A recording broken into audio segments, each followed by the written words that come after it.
Aids Council, ALEC.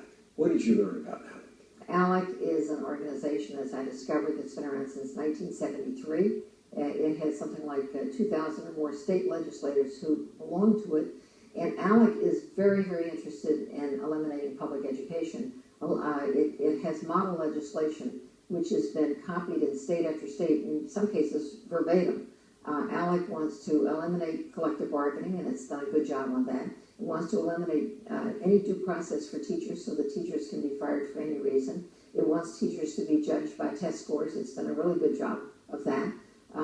It wants charter schools. It has charter legislation. It has voucher legislation. It has legislation to promote online charter schools. So the whole package of what's called reform is being pushed very hard by ALEC. It's being pushed very hard by a group called the Democrats for Educational Reform. That's actually the hedge fund managers organization. So you get the combination of ALEC with its state level, very far right-wing legislators who have taken over some legislatures. For example, North Carolina is now completely ALEC governed, and they have enacted everything in the ALEC package. Where does ALEC's money come from, as you found it? ALEC has major corporate funding. It's hard to find a major corporate group that is not part of the corporate sponsorship of ALEC. What's their motive?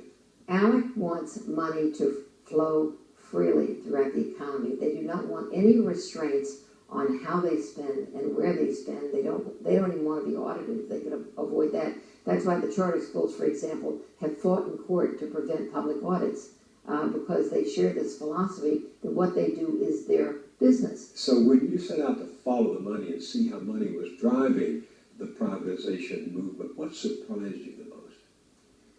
What surprised me the most, quite frankly, was the lack of any leadership in the Democratic Party to say no.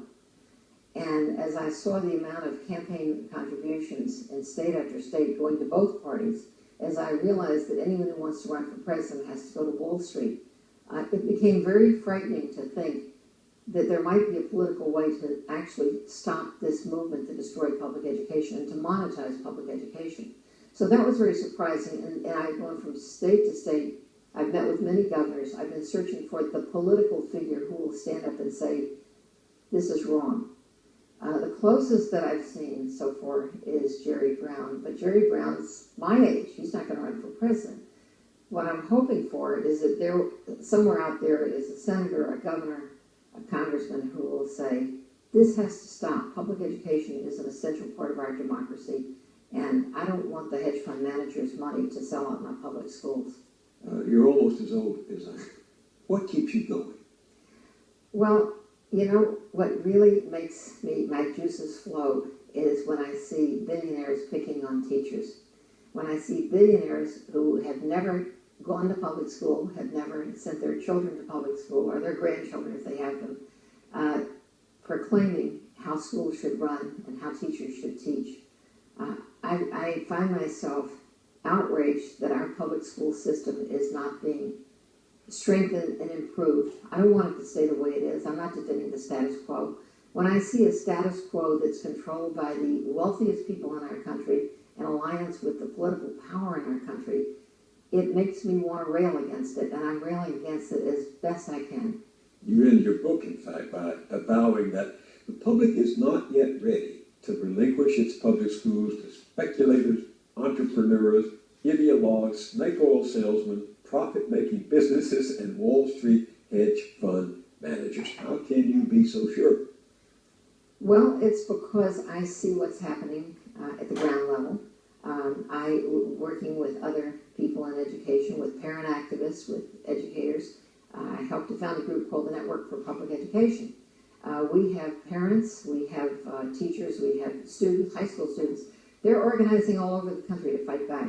In Providence, Rhode Island, it's the Providence Student Union. In Texas, it's the what I call the Moms Against Drunk Testing, and they actually have a longer name than that.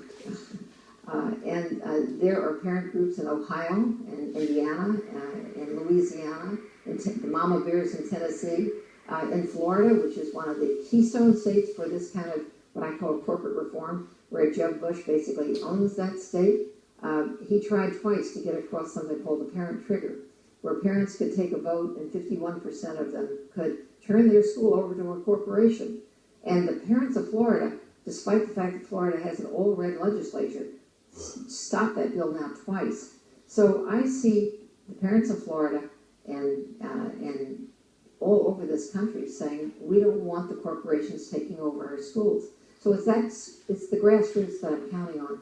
It's democracy that I'm counting on. Now, can democracy beat big money? We'll find out later.